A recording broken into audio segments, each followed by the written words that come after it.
Allô, bonjour frère Georges, j'espère que tu te portes très bien par la grâce de Dieu ainsi que la famille et les enfants. Donc, je sais que tu es très occupé en ce moment. Je voulais rapidement te faire part de ce que je comprends des deux images. Qui sont tellement illustrées, des images vraiment qui sont, qui expliquent tout sur le décès de son épouse.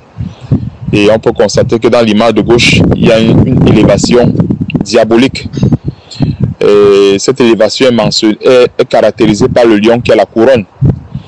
Et ce lion-là, il y a lieu autant pour moi de préciser que ce lion, ce n'est pas le vrai lion. C'est-à-dire c'est le lion de 1 Pierre chapitre 5 à partir de verset 8 à 9. Et la boule noire qui est en haut, ça symbolise le domaine dans lequel il y a l'élévation, c'est-à-dire le domaine des ténèbres. Donc ça parle de lui-même, de l'élévation dans le royaume des ténèbres. Et si on peut aussi également comprendre, on peut aussi également faire le parallèle avec la séduction, dans lequel ça proposait la gloire, a proposé l'élévation au Seigneur Jésus-Christ, à condition qu'il se compromette, en quelque sorte à condition qu'il meure. Il meurt dans sa foi. Et c'est donc ça qui se passe dans l'image de gauche. Donc il y a l'élévation dans le royaume des ténèbres. Et dans l'image de droite, il y a donc l'explication de cette élévation. Donc l'image de droite explique cette élévation-là. Parce que l'image de gauche, c'est tout simplement l'élévation. Mais l'image de droite, c'est l'explication de l'élévation. Alors dans l'image de droite, nous voyons l'explication. On voit les douleurs, on voit les blessures, on voit la tristesse. Et de l'autre côté, on voit 4 petits qui représentent également les enfants qui se retrouvent avec leur père dans cette élévation. Mais il n'y a pas de lion à côté. Or, normalement, comme la Bible dit, l'homme quittera son père et sa mère et s'attachera à sa femme, les deux deviendront une seule chair. Et la précision voudrait bien que cette élévation soit avec son épouse. Et tu vois qu'en fait, la lionne, elle est absente dans les deux images. Et c'est tout simplement un lion qui se retrouve, que ce soit dans l'image de gauche ou bien dans l'image de droite, avec une élévation. Et l'autre détail, c'est qu'on voit les 4 enfants et la mère n'est pas là. Donc, voilà un peu ce que je comprends de cette image qui est tellement révélateur du décès de son épouse. Et voilà ce que j'avais à te dire, quoi. Et Achille, quel discernement tu as eu en décryptant le message subliminal au travers de cette image? C'est exact ce que tu as dit. Nous avons affaire à un sacrifice humain. Et un détail que tu ne sais peut-être pas, c'est que Masolo Tchinassi a 4 enfants. Voilà un détail. Il n'y a rien par hasard. Si les chrétiens pouvaient avoir les yeux ouverts, ce serait merveilleux parce qu'ils ne seraient plus grugés, envoûtés, escroqués, jetés en enfer par ces pasteurs vampires de la criminalité évangélique en bande organisée. Très bon discernement. Et autre chose aussi, autre chose à ajouter, sur la photo, il a 4 enfants, 4 lions. La femme n'est pas sur la photo. Les 4 enfants sont sur la photo. Et lui, il a les blessures transpercées, le dos transpercé par les flèches. Mais où est la femme, où la lionne? Sur la photo. La lionne est morte. Et rappelez-vous qu'il a publié ça la veille de la mort de sa femme. Donc c'est un message subliminal. La femme n'est pas sur la photo. C'est lui qui a pris les flèches.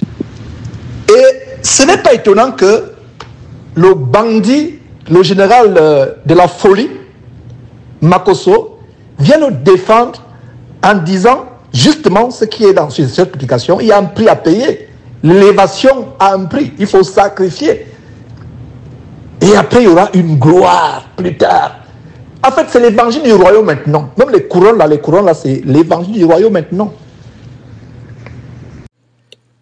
Et ils ont programmé des funérailles grandioses au stade de Kinshasa, qui seront une célébration de ce sacrifice. En tout cas, derrière Jésus-Christ, nous avons la loupe.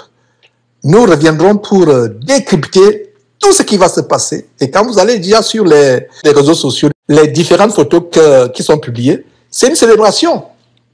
Les gens sont au deuil, ils prennent des selfies.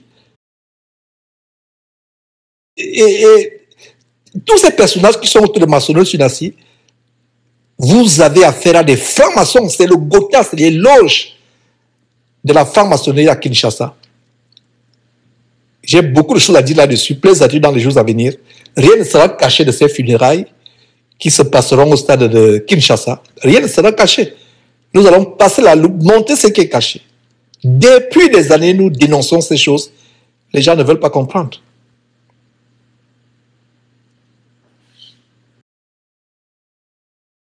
Oh, peuple congolais, depuis longtemps, nous dénonçons ces choses.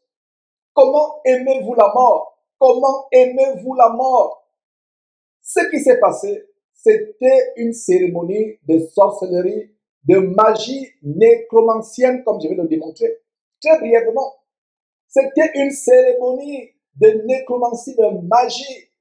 Depuis des années, nous dénonçons ces choses, mais ne font qu'entraîner des foules en enfer. En enfer. Eh, Pati ya Congo, Batu ya Congo, Bana ya Congo, Nakebi Sabino, Bambula Ebele, Tango Molai, contre ma pasteur Oyalokuta, ma pasteur Kindoki, Kasiboyo Kakate, Boso Solakate, Bomoni Sikoyo, Kindoki ya Polele, la sorcellerie en plein jour, la magie en plein jour. Oh, peuple congolais, depuis des années que je vous avertis, vous me traitez de fou. Voilà ce qui se passe. Les accidents de circulation, les morts qui sont passés, les caméras, les télévisions, ils montrent le grand concert, mais ils ne montrent pas les gens qui meurent dans les accidents de circulation la nuit après le concert, ou bien 2 semaines, 2 mois après. Ils ne montrent pas les fausses couches, les femmes qui divorcent, les enfants qui meurent, les familles qui sont détruites. C'était la magie nécromancienne en plein jour. C'était la magie nécromancienne.